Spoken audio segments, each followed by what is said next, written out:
আসসালামু আলাইকুম। স্বাগতম তোমাদের সবাইকে আমার নতুন চ্যানেলে। আজ আমরা কথা বলবো the scholar who walks the নাইটের তৃতীয় এপিসোড নিয়ে, যেখানে প্রেম, প্রতিশোধ আর ক্ষমতার লড়াই আরও ভয়ঙ্কর রূপ নেয়। আর তোমরা যারা আগের পর্ব 1 ও 2 দেখোনি, তাদের জন্য লিংক ডিসক্রিপশন বক্সে দেওয়া আছে, তোমরা চাইলে দেখে আসতে পারো। আগের পর্বে আমরা দেখেছি যে কিম রাজকুমারের লেখা বই দ্য বুক অব স্ট্র্যাটেজি খোঁজার জন্য সানকে ডেকে এনেছিল, আর তারা যখন কথা বলছিল তখন সানের হাতে থাকা ইঁদুরটা হঠাৎ করে তার হাতে কামড়ে দেয়। ফলে সেখান থেকে রক্ত বের হলে তার রক্তের গন্ধে কিমের ভ্যাম্পায়ার সত্তা বাইরে বেরিয়ে আসতে থাকে। তখন কিম অনেক কষ্টে নিজেকে নিয়ন্ত্রণ করে। সান তখন বলে ওঠে যে এতদিন লোক মুখে শুনেছি যে আপনি নাকি অনেক সুন্দর দেখতে, আজকে নিজের চোখে সেটা দেখতে পারলাম। এটা শুনে কিম তখন সেখান থেকে উঠে চলে যায়, আর সান তার গা শুকতে থাকে যে তার গায়ে কোনো গন্ধ আছে কি না। এরপর সে যখন বাইরে বেরিয়ে আসে তখন কিমের পাশে থাকা মেড তার হাতে কিছু বইয়ের লিস্ট ধরিয়ে দেয় আর বলে এগুলো নিয়ে 3 দিন পরে এসো। এরপর আমাদেরকে কিম ও তার 2 সঙ্গীকে দেখানো হয়। তারা বলছিল যে সেই বইটা তারা কিভাবে খুঁজে পাবে, কারণ সেই বইটা আরও 10 বছর আগে গুই নিজের হাতে সেটাকে নষ্ট করে ফেলেছিল। এখন তাহলে সেটা কিভাবে পাবে? কিম তখন বলে যে হতেও পারে যে কোথাও না কোথাও সেটা এখনও কারো না কারো কাছে সংরক্ষিত আছে। এটা বলে সে 2টা বই বের করে, যেখানে দ্য বুক অব স্ট্র্যাটেজিক বইয়ের মতোই, যেখানে দ্য বুক অব স্ট্র্যাটেজিক বইয়ের সাথে মিল রেখেই আরও 2টি বই কেউ প্রকাশিত করেছিল। তাও আবার গত 1 মাস আগে প্রকাশিত করা হয়েছিল। কিম তখন বলে যে সেই সময় সবগুলো বই নষ্ট করা হয়েছিল, শুধু এই 2টি বই বেঁচে গেছে। তাও আবার এটা প্রকাশিত হয়েছে হানিয়ান শহরে, আর হানিয়ান শহরের এই বইটি ব্যাপক জনপ্রিয়তা লাভ করেছে। কিম বলে যে হতেও তো পারে যে এই বইটি প্রকাশ করেছে তার কাছে আরও কিছু বই সংরক্ষিত রয়েছে। এরপর আমাদেরকে সানকে দেখানো হয় যে সান গ্রামের সব লোকজনকে একত্রিত করে বই পড়ে শোনাচ্ছিল, আর যার বিনিময়ে সে টাকা নিয়েছিল। কিন্তু তখন সেখানে কিছু রাজদরবারের সৈন্য আসে আর তাদেরকে দেখে সবাই সেখান থেকে পালিয়ে যায়, কারণ সেখানে বই পড়া নিষেধ ছিল। এরপর আমাদেরকে রাজমহলের দৃশ্য দেখানো হয়, যেখানে হোটেলের সেই স্কলারকে দেখানো হয় যে ছিল একজন রাজপুত্র এবং যার নাম ছিল লি ইয়ন, এবং সে একজন ভবিষ্যৎ ক্রাউন প্রিন্সেস এবং পরবর্তী রাজা, যে সানের সম্পর্কে সব খোঁজ খবর নিচ্ছিল, কারণ সানকে দেখে তার ছোটবেলার বন্ধুর কথা মনে পড়েছিল। তার ছোটবেলার বন্ধু কোনো একটা কারণে মারা গিয়েছিল, কিন্তু সে এখনও বিশ্বাস করে যে তার বন্ধু এখনও বেঁচে আছে, আর তাই সে এখনও তাকে খুঁজে বেড়ায়। আর সানকে দেখার পর তার সেই বন্ধুর কথা মনে পড়ে গিয়েছিল, আর তাই সে এখন সানকে খুঁজে বেড়াচ্ছিল। এরপর যিশু আসে সানের বাড়িতে। সান তার বাবা মাকে বলে যে আমি আজকে অনেক ভালো একটা কাজ পেয়েছি, আমাদের আর কষ্ট থাকবে না। তখন তার মা তাকে বলে যে তার আর দরকার নেই, কারণ গ্রামের সবাই বলাবলি করছে যে আমরা তোমার টাকা খেয়ে বেঁচে আছি, আর তাই আমাদের তোমার টাকার কোনো দরকার নেই। সান তখন মন খারাপ করে সেখান থেকে চলে যায়। এখানে সান এর বাবা আর মাকে যে দেখানো হয়েছে, এরা হলো সানের পালিত পিতামাতা, এবং সানের যে আসল বাবা মা রয়েছে তারা সানের ছোটবেলাতেই মারা গিয়েছিল। অর্থাৎ এখন যাদেরকে দেখানো হলো তারা হচ্ছে সানের পালিত পিতামাতা, কিন্তু সানের বাবা তাকে অনেক বেশি ভালোবাসতো। এরপর আমাদেরকে সানকে দেখানো হয় একটি মেয়ের সাথে, যার নাম ছিল সো হিয়ন, যে ছিল সানের বেস্ট ফ্রেন্ড। সান তাকে কিমের সম্পর্কে বলে যে কিম কতটা সুন্দর দেখতে, এবং সান বলে যে সে একদম আমার স্বপ্নের পুরুষের মতো দেখতে, তার চেহারা হীরের মতো চকচকে এবং নাকগুলো ছুরির মতো ধারালো, আর তার ঠোঁট দুটো দেখে মনে হচ্ছিল যেন চুমু দেই, এত রহস্যময় ছিল। তার বেস্ট ফ্রেন্ড তখন তাকে বলে, তাই নাকি? সান তখন আবার বলে যে তাকে দেখে আমার রাতের ঘুরে বেড়ানো ভ্যাম্পায়ারের কথা মনে পড়ে গেল। সো হিয়ন তখন বলে যে সে তো অনেক ভয়ঙ্কর, তাই না? সান তখন বলে, না, সে তো একজন ভালো ভ্যাম্পায়ার, ও সুদর্শন, সে লোকজনের অনেক উপকার করে। তখন আমাদেরকে একটা ফ্ল্যাশব্যাক দেখানো হয়, যেখানে অনেকগুলো মহিলা ও বাচ্চাকে কিছু লোক দড়ি দিয়ে বেঁধে নিয়ে যাচ্ছিল বিক্রি করার জন্য, এবং রাস্তায় তারা তাঁবু টানিয়ে একটা জায়গায় অবস্থান করে সকাল হওয়ার জন্য। তখন সেখানে কিম আসে আর সেই অত্যাচারী লোকদেরকে মেরে তাদের রক্ত পান করে নেয় ও ভালো লোকজনদেরকে মুক্ত করে দেয়। সো হিয়ন তখন তাকে বলে যে আমি জানি না সেই স্কলার আছে কি না, তবে তোমার উপন্যাসের সেই স্কলারকে আমার অনেক ভালো লেগেছে। সান তখন বলে যে আমার খুব ইচ্ছে যে আমি তার সাথে একদিন দেখা করব। সো হিয়ন তখন তাকে বলে যে আমি তোমার বর্ণনা অনুযায়ী সেই স্কলারের ছবি আঁকছি। সান তখন বলে যে আমার বিশ্বাস যে সেই ভ্যাম্পায়ার একদিন আমার এই বই পড়ে আমাকে খুঁজে নেবে, আর আমাদের বই বিক্রি করে আমরা অনেক টাকা আয় করব আর তোমার পায়ের চিকিৎসা করাবো। মানে সো ইয়নের পায়ের সমস্যা ছিল এবং সে ঠিক মতো হাঁটতে পারতো না। এরপর আমরা কিম ও তার সঙ্গী কুইনকে দেখি, যেখানে কিম তাকে বলে যে আর একটু দেরি হলেই আমি আজকে সেই মেয়েটির রক্ত পান করতাম, অনেক কষ্টে নিজেকে নিয়ন্ত্রণ করেছি।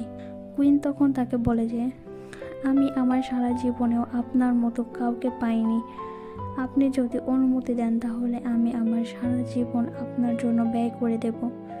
কিম তখন তাকে বলে যে না, কারণ আমি আমার ভালোবাসার মানুষকে নিজের হাতে খুন করেছি এবং তার রক্ত খেয়েছি। আমি এমন একজন ব্যক্তি যে কিনা বেঁচে থাকার জন্য মাসের পর মাস অন্তত একবার হলেও মানুষের রক্ত পান করতে হয়, না হলে মারা যাব। তোমার কোনো ধারণা আছে যে আমি আমার জীবনে মোট কত মানুষের রক্ত পান করেছি? তারপরও তুমি আমার মনে আবারও ভালোবাসার সৃষ্টি করতে চাইছো, বলে সে তার সামনে থাকা একটা ভ্যাম্পায়ারকে মেরে তার গায়ে আগুন লাগিয়ে দেয়। পরবর্তীতে আমাদেরকে কুইকে দেখানো হয়, যে একটি রাজপ্রাসাদের ছাদের উপরে দাঁড়িয়েছিল আর বলছিল, কিম, তুমি যখন থেকেই ভ্যাম্পায়ার হয়েছ তখন থেকেই আমার সাথে লুকোচুরি করেই চলেছ। গত 120 বছর ধরে তুমি আসলে কি করছো? এরপর সে তার পাশে থাকা একটা ছাদে উড়ে গিয়ে দাঁড়ালে দেখতে পায় যে সেখানে কিমও দাঁড়িয়ে আছে, আর কিম তাকে দেখে সেখান থেকে চলে যেতে নিলে গুই তার পিছু নেয় আর তাকে বলে যে তোমার কি মনে হয় যে তুমি সব কিছু পেয়ে গেছো বা পেয়ে যাবে? এখানে ওখানে পালিয়ে আর ভ্যাম্পায়ারদেরকে খুন করে তুমি কিছুই পাবে না। তখন কিম একটা ফ্ল্যাশব্যাক দেখে যে সে কিভাবে তার প্রিয়তম প্রেমিকাকে খুন করে তার রক্ত খেয়ে নিয়েছিল। এগুলো ভেবে সে নিজেকে অনেক দোষী ভাবতে থাকে আর সেখান থেকে চলে যায়। ও বলে যে এটা অনেক বেশি যন্ত্রণাদায়ক, আমি এটাকে কিভাবে বন্ধ করব। গুই তাকে বলে এগুলো ভুলে যাও আর একটা পুরুষের মতো আমার সামনে এসে আমার সাথে লড়াই করো। কিন্তু কিম তাতে অস্বীকার করে। পরবর্তীতে আমাদেরকে সানকে দেখানো হয়, তাকে দুজন পাওনাদার টাকা ফেরত নেওয়ার জন্য অত্যাচার করতে আসে আর বলে যে 3 দিনের ভিতরে টাকা ফেরত না দিতে পারলে তোমার বোনকে ও তোমার বাবাকে দুজনকে বিক্রি করে টাকা নেব, বুঝেছো? এগুলো বলে সেখান থেকে চলে যায়। পরবর্তীতে কিমকে দেখানো হয় যে দ্য বুক অফ স্ট্র্যাটেজি বই খোঁজার জন্য একটা পাহাড়ে আসে, আর এখানে এসে সে দেখতে পায় যে সে যে বাড়িতে এসেছিল সেই বাড়ির প্রত্যেকটা লোককে হত্যা করে ফেলা হয়েছে, এবং কিম তখন বুঝতে পারে যে সে শুধু একাই এই বইটির খোঁজ করছে না, আরও একজন কেউ রয়েছে যে এই বইটিকে খুঁজে বেড়াচ্ছে। কিন্তু কিম এখানে বলতে থাকে যে কে এমন ব্যক্তি আছে যে আমি ছাড়াও এই বইটির খোঁজ করছিল, সে কে? এরপর দৃশ্য পরিবর্তন হলে এখানে সানকে দেখানো হয় যে অনেকগুলো মেয়ের মাঝে দাঁড়িয়ে তাদেরকে বই পড়ে শোনাচ্ছিল। তখন মেয়েরা তাকে বলে কিমের সম্পর্কে যে আমরা প্রত্যেক মেয়েই কিমকে অনেক বেশি করে চাই, কিন্তু তার নাকি মেয়েদের প্রতি কোনো আকর্ষণই নেই, সে শুধু ছেলেদেরকেই পছন্দ করে। তুমি সাবধানে থেকো সান, কারণ তুমি অনেক সুন্দর দেখতে। সান তখন একটু ভয়ই পেয়ে যায়। সান তখন বলে যে সে দেখতে অনেক সুন্দর, এজন্য হতে পারে তার ছেলেদের প্রতি একটু বেশি পছন্দ। তখন সেখানে লি ইয়ন আসে, আর সান তখন তাকে দেখে বলে অশ্লীল চিত্র বানানোওয়ালা। আর লি ইয়ন তখন তাকে বলে আমি তোমাকে একবার বলেছি না আমার নাম লি ইয়ন, লি ইয়ন হলো আমার নাম। এরপর দেখানো হয় যে লি ইয়ন সানকে একটা বই ধরিয়ে দেয়, যেটা কোন দিকে ধরতে হবে সান সেটা বুঝতেই পারছিল না, আর তাই লি ইয়ন সানকে সেটা ধরা দেখিয়ে দেয়। আর সেটা ছিল একটা পেইন্টিং, যেটা দেখে সান তাকে বলে আরে বাহ, এটা তো অনেক সুন্দর, এটা দেখে মনে হচ্ছে যে আপনি এটার উপর বিশ্ব জয় করেছেন। এরপর সান লি ইয়নের দিকে তাকিয়ে দেখতে পায় যে লি ইয়ন তার দিকে হা করে তাকিয়ে আছে। সান তখন তাকে প্রশ্ন করে যে এভাবে তাকিয়ে আছেন কেন, আমি কি কিছু ভুল করেছি? লি ইয়ন তখন একটু মুচকি হাসে আর বলে যে তুমি আমাকে একজনের স্মৃতি মনে করিয়ে দাও যার সাথে তুমি একদম মিল রয়েছ, আর তার সাথে আমি আরও 10 বছর আগে দেখা করেছিলাম, তুমি তার মতোই দেখতে। সান তখন বলে তো আপনারা আলাদা কেন হলেন? লি ইয়ন তখন বলে সে আমাকে ছেড়ে চলে গিয়েছিল, আর আমার একটা মূল্যবান জিনিস রয়ে গিয়েছে তার কাছে এখনো। সান তখন বলে তাহলে তো সেটা অনেক মূল্যবান হবে নিশ্চয়ই।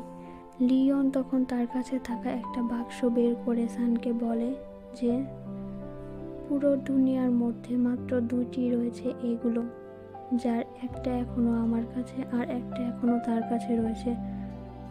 তখন আমাদেরকে একটা ফ্ল্যাশব্যাক দেখানো হয়, যেখানে লিওনের সাথে ছোটবেলার সেই বন্ধুকে দেখানো হয়, যেখানে সে তার হাতে থাকা বাক্সের অর্ধেক অংশ তার বন্ধুকে দেয় ও বাকি অর্ধেকটা তার কাছে রেখে দেয়, আর বলে যে পুরো পৃথিবীতে এটি মাত্র একটি রয়েছে, যার একটা এখন আমার কাছে আর অন্যটা এখন তোমার কাছে, আর যেহেতু তুমি আমার ছোট ভাইয়ের মতো তাই এখন থেকে এটা তোমার।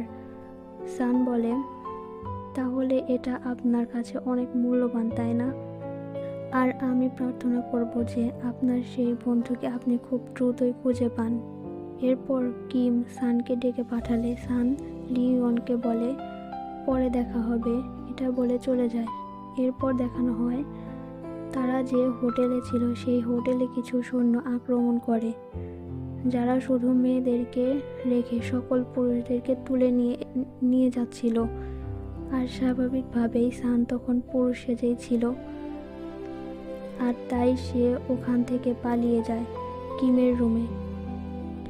এখানে সে কাউকে দেখতে না পেয়ে নিজের পোশাক পরিবর্তন করতে শুরু করে দেয়, কিন্তু সে জানতেই পারে না যে সেই রুমের ভেতরে কিম রয়েছে। আর সান যখন তার ড্রেস চেঞ্জ করছিল তখন তার কাঁধে থাকা কাটা চিহ্ন কিম দেখে নেয়। আর কিম যখন বাইরে বেরিয়ে আসে সান তখন তাকে বলে বাইরে রাজনৈতিক সৈন্যরা ছেলেদেরকে তুলে নিয়ে যাচ্ছে, আপনি আমাকে বাঁচান দয়া করে। কিম তখন বলে আমি তোমাকে কেন বাঁচাবো, কারণ তুমি মেয়ে হয়ে ছেলেদের পোশাক পরে ঘুরে বেড়াচ্ছ, তুমি রাজ্যের নিয়ম ভঙ্গ করেছ, তোমার জন্য যদি আমি বিপদে পড়ি তো? সান তখন বলে দেখুন আমার ঘরে ইনকাম করার জন্য শুধু আমি একাই আছি, এটা বলে সে কান্না করে দেয় আর বলে আপনি যদি আমাকে সাহায্য করেন তাহলে আমি সারা জীবন আপনার কৃতজ্ঞ হয়ে থাকব। কিম তখন সানকে একটা শর্ত দেয় আর বলে যে ঠিক আছে, আমি তোমাকে সাহায্য করব, কিন্তু বিনিময়ে তোমার থেকে আমার কিছু একটা চাই। এটা বলে সে সানের মাথার চুলগুলো খুলে দেয়।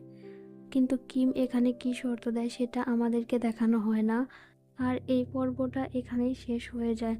আর বন্ধুরা, এপিসোড 3 এর কাহিনী এ পর্যন্তই। আর এই ড্রামার আরও অনেকগুলো পর্ব রয়েছে যেগুলো আরও বেশি ইন্টারেস্টিং হতে চলেছে। আর তোমরা যদি পরের পর্বটি দেখতে চাও তাহলে আমার চ্যানেলের পাশেই থাকো। আজকের মতো টাটা, বাই বাই, এ পর্যন্তই, আল্লাহ হাফেজ।